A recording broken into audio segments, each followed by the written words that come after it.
Super. Welcome to another episode of Rich in Relationship. And today we're going to talk about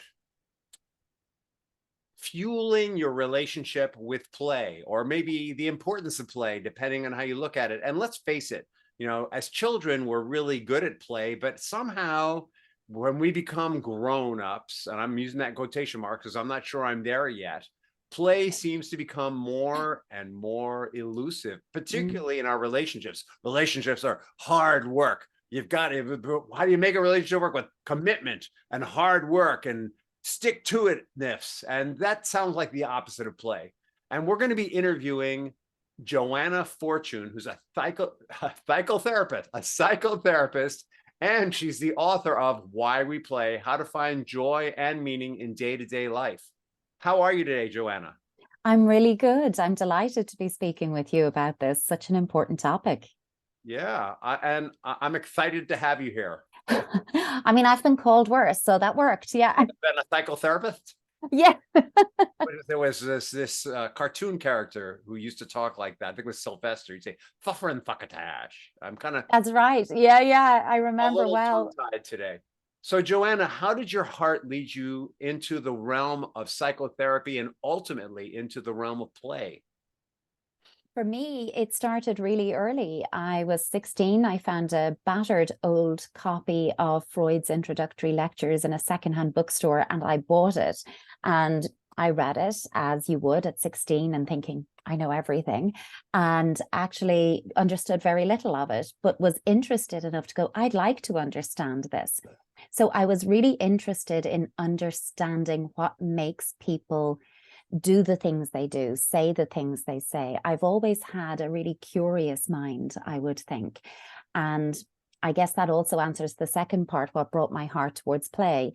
A curious mind is a playful mind. And once I started my studies in psychotherapy, and it was a clinical training, so I was doing placements in different clinical settings, I really found my own rhythm and synchrony within the work when I was working through play, and not just with children, but looking at the role of a playful state of mind. That's something that I've really pursued. I guess you could say I've been in pursuit of play throughout that study and clinical work that I've been doing for over 20 years now. Sweet. I love it. I love In Pursuit of Play. That's your next book. In Pursuit of Play. Yes. Okay. You've heard it here first. Maybe it's mine. I'll steal it and write it really quick. Yeah. Or you can get to it. Because that's not how we roll over here. We don't steal it. Oh no, never. Though mimicry is a high form of praise. I will say that. I've heard that rumor. Yeah. All right. So relationship and play. First, why don't you said that curiosity is the basis of play. Yeah. I'm curious. There you go. What is play really? How do I distinguish play from all the other stuff that we do? No, you're absolutely right. And I think especially in Western society, we've tended to relegate play to the realm of childhood. That's what children do. It's child stuff. And of course, it's really important for children to play. Play, in fact, is the language of children. But our need to play and the benefits psychosocially, emotionally, relationally that we will draw from play, that doesn't end when childhood ends. It doesn't end when life becomes more serious, like you said, in our grown-up lives. It changes and it evolves, but it continues. So for me, it came down to that very restricted definition that we have of what play is: a box of toys sitting in the corner of a room or scattered all over the floor of a room, and actually moving away from that and thinking play isn't the toys. They're props that fuel play, but play is something else. Play is a state of mind and it's a way of being. And it really, I was reminded of this, recently. My own child had a homework assignment from school where she had to find out what her parents played with in, and I quote, the olden days. So I didn't, take that too personally at all. And she came home saying, so what did you play in the olden days? And in talking about what we played, what came up very strongly in those stories was not what I played, but who I played with. And it reminded me that that's the essence of play. It's a relational experience. And if we can hang on to that piece, of course it has relevance in our lives right throughout the trajectory of our lives. You mind if I cut this up into two pieces? No problem. Mind if I play with this a little? Play with it. Go for it. So as you're speaking, it strikes me that there are people who play very well on their own, and there are people who Yeah. play very well with others, and then there are people who can Yes. do both. And a lot Yes. of the work that I do with people actually is in the realm of imagination. And what's really interesting about that is the studies show that our unconscious mind has trouble, or maybe cannot, distinguish between imagination and reality. And so there's a lot to be said about play and the relationship between play and imagination, and playing on our own and playing with others. So why don't we start with what's the value of, if play and relationship and playing on our own are all things, what's the relationship we're developing with ourselves when we're playing with ourselves? That sounds so wrong. When we're at play with ourselves. It's a judgment-free zone. We don't have Absolutely. children. I don't want the audience's mind to run away with them. When we're at play with ourselves, what's how? No, I think that's a really important question, because, and it's one of the things that I do explore in detail in this book, is self-directed play, other-directed play, and the different forms of our play tendencies, our play patterns. These are things, there isn't a whole lot of research out there about play in our adult lives, but the research that is there, be that by Stuart Brown, be it by Renee Proyer, there is plenty of data there. It all points to finding your play personality, establishing your play patterns or tendencies. And for me, that is about going back and reflecting on how we experienced play as children, who played with us, and not only that, who enjoyed us as children, because that is the first clue that we had, that we were enjoyable. And it's only by experiencing that we grow up to be capable of joy. In order to enjoy, you have to have been enjoyed. So part of this is about capturing our play histories so that we can understand how we do or do not interact with play in our everyday now lives, so that we can make a plan, a conscious effort to live a more playful future in an informed way.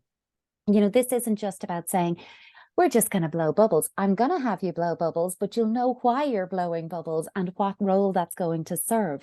So when we are playing by ourselves, for ourselves, what we're really doing is investing with that personal relationship, that internal piece. That is our relationship to ourselves, that I can understand myself internally, so that I can mentalize that experience and also understand how others experience me. I can get a general read from you, from other people, how you might be experiencing me. I take that feedback in, and I'm now able to make an informed choice. Keep speaking the way you are, or change what I'm doing or saying to elicit a different response. I'm able to do that feedback loop by developing a sense of self, and self in relation to others and in the world around us. So it's really that formation of inner working model. Who am I? Who am I in relation to other people? Who am I within this world around me? And finding that sense of self. Play is a fantastic way at helping us to do that. I always think, Rich, in our lives, no matter what we're doing, be it in relationships, be it in our work or career, be it in a day-to-day mundane activity, if you feel a sense of stuckness, that's usually a clue that we have forgotten to play. And if you want to unstick yourself, get playing, do something very simple, in the right here, right now moment. Just take a pen, put it from your dominant hand to your non-dominant hand, take a piece of paper beside you if you had one, close your eyes, and counting back from 15 to 1, just do a scribble and doodle right around that page. Open your eyes, swap the pen back to your dominant hand, and rotate the page 180 degrees, so the other way, in other words. And then you can set a timer if you want to structure this. Add in features, extra little bits into your doodle to create order from the disorder, to create structure from the chaos. And it's a quick, simple, playful activity that will help unstick you and get you out of that very up in your head place and pull you down into the now moments in your body.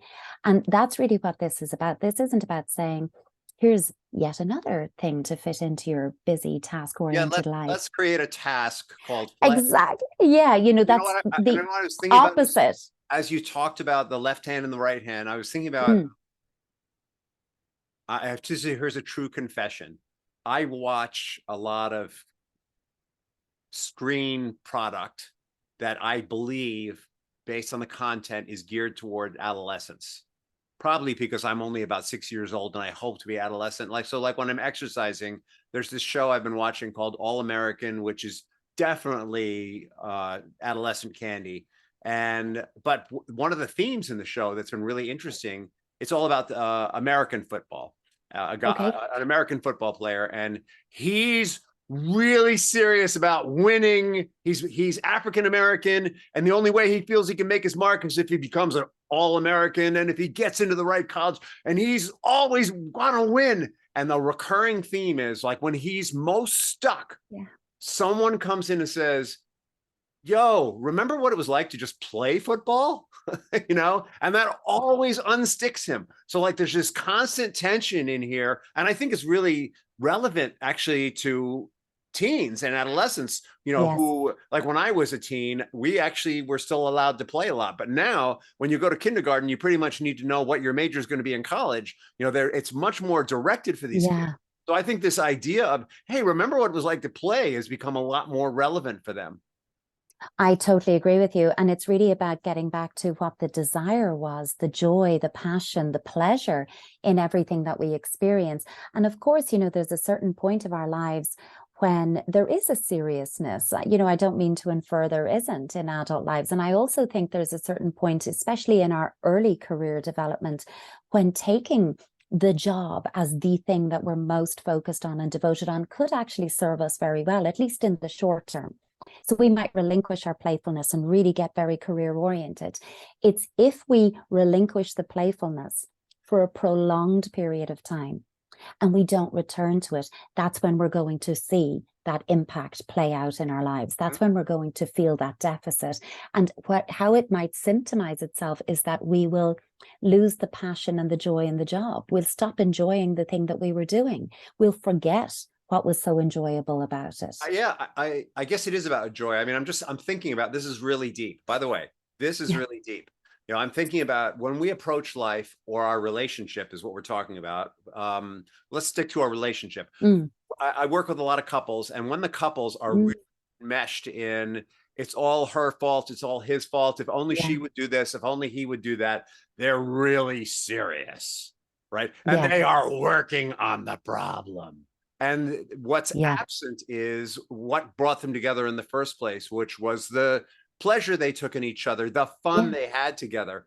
And I keep thinking about how in the best healing for physical sickness is laughter, you know. And so Absolutely. yeah, when we're in a relationship and we're really serious, listen, Joanna, you don't understand. We have a problem, and it's mostly you, Yeah. but I'm taking responsibility for my part. You know, there's not a lot of room for play or for laughter or for Yeah. lightheartedness. And you know, I know when I approach the world that way, I could become suicidal. Like if I look at the condition of the world, Yeah. I mean, let's be honest. If I look at the condition of the world, I almost feel guilty having fun and being playful. How do you balance that out?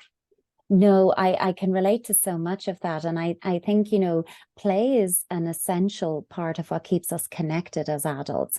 And, especially within our intimate partner relationships, not only, it's also true of our adult sibling relationships, our relationships as adult children of aging parents, with our peers, it's always there. But with our intimate partners, it is. And I remember when I wrote my first book, which was part of my 15-minute parenting series, the 0 to 7 years one, in that I actually wrote about, as parents, being playful together and play without intimate agenda.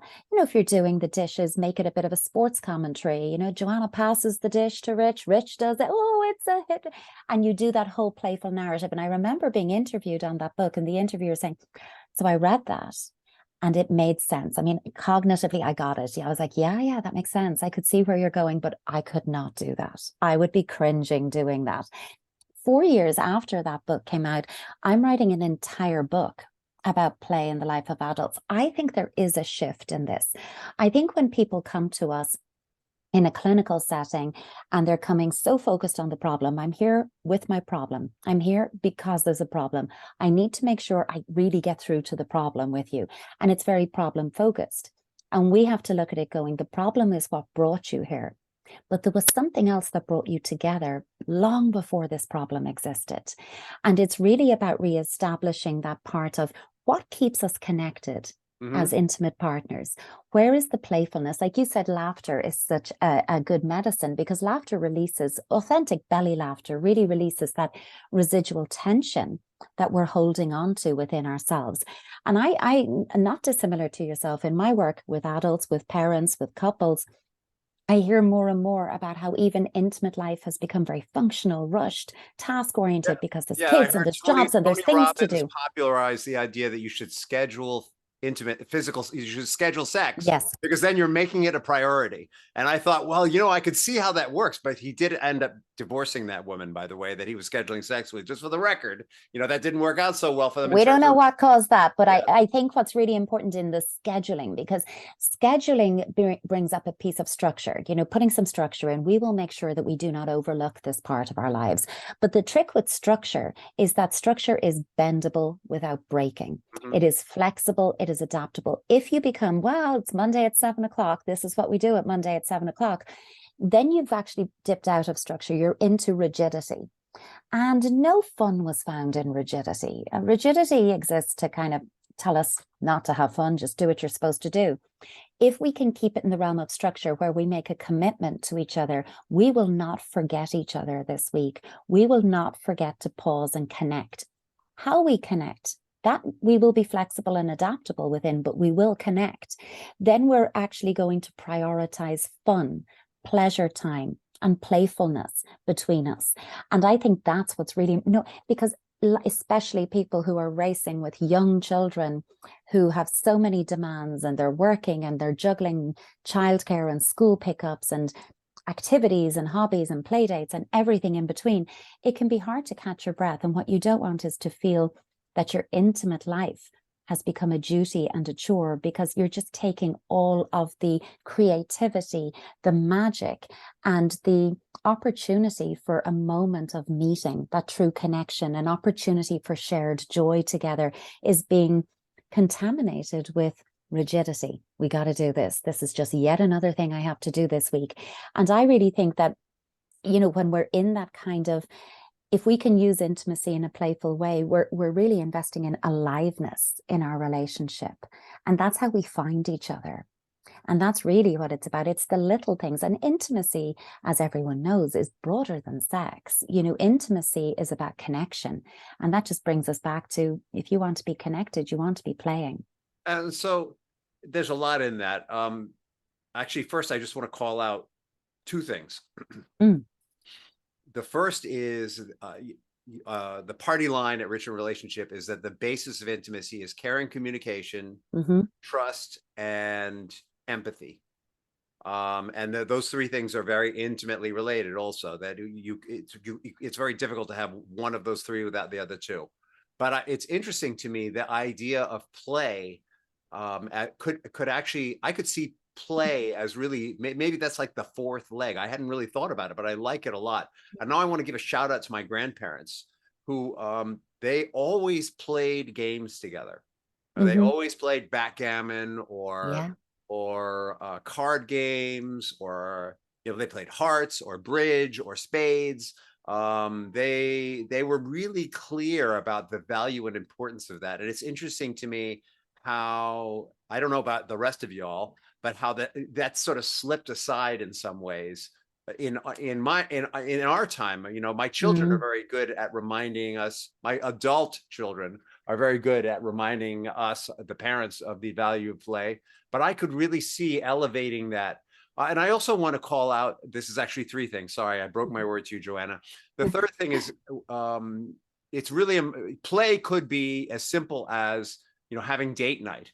And just making sure that when you go to date night, you're not talking about work or any of the checklist stuff, or minimizing that. And I'd say certainly you want to shut these things off and not be, I'm waving, for those of you on the 100%. podcast, I was waving these things is your phone. For those of you in the video blog, you saw it.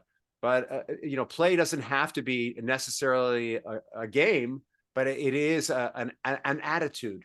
And one last question I want to ask you, Joanna, when Mm. you have couples that are, let's say they are really up against it, I Mm. think it would be a really tall ask to say to Mm. them, y'all just go and play together.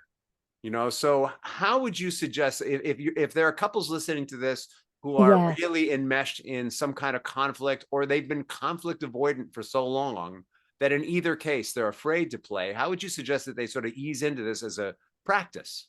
I think, keep it really, do never start your re-engagement with play on the path of greatest resistance. Don't take the thing that you're like, that will be least comfortable for me. Let's start there. So when you're in a place of disconnect, you're not going to start with the, massage or the food playing, closing your eyes and allowing your partner to feed you something and guessing what it is. And you're not going to maybe start in those places.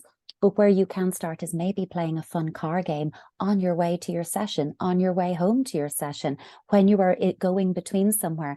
And the kind of car game where you play something like the alphabet game, many of us will know from childhood, where we say, we're going to pick musicians and we will work our way, serve and return through the alphabet, A, B, C, and see how far we get using different themes. And we're just doing your turn, my turn, your turn, my turn, and taking our cues from each other. Another one I like to do in the car, though, is to make up a word. Just in my head, I'm going to make up a word. I'm going to create a meaning, a definition, a spelling for it. I'm making it up. So say, for example, person A will say, the word is powerful. Okay.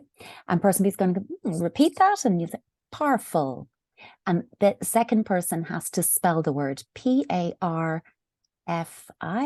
And then you might say, no, not quite. Try Oh, it's again. They get another go. Power.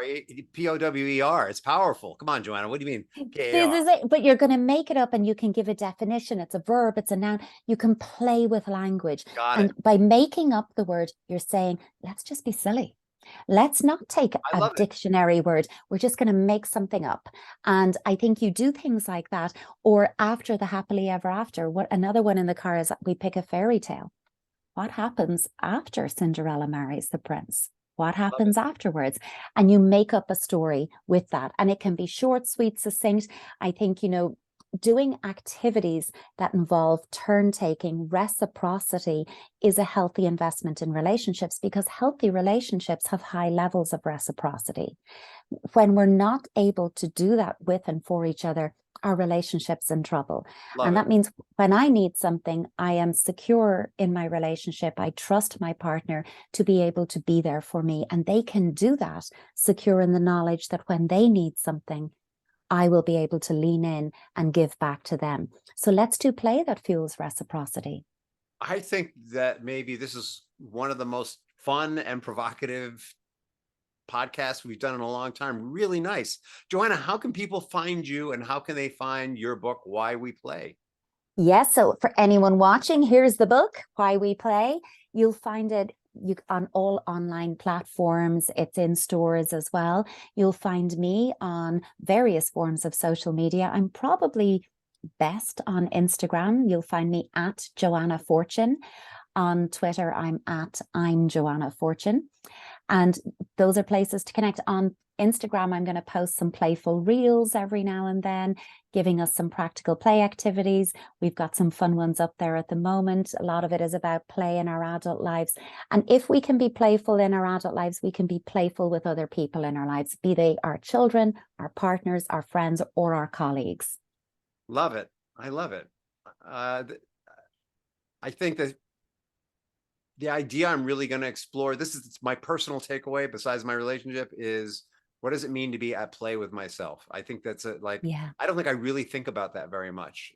And what are the ways that I can really have fun with Yeah. myself, and then how do I take that attitude to the rest of my life? It's a really challenging idea and It there's a is. lot of juice in it. How, A question I ask everyone at the end of the talk, at the end of the podcast, the talk show, is what is the legacy that you want to leave behind? Such a big question. And even when I, thought about this question, even now I'm thinking all over again. I don't think it's a question you can kind of rehearse a response to at all. I think what I would like to be remembered for is she played, she encouraged us to play. That's really what I want us to do. And I'd like to be remembered as someone who tried to redefine play as having a role right the way from the cradle right through to the end of our lives. Keep I love it. playing. I really love it. Thank you so much. Thank you for I feel having like me. I feel like I could do at least 3 more of these with you. Play in blended families. Oh, yeah. Play. You want to do that? We should do that. We could Okay. have a whole conversation about the blending of the blended family, the process of blending Yeah. to get to the point of blended. Yeah. Yeah. I would love to do that with you. We'll schedule that. I I would love to. Yeah. thank you so much. Thank you.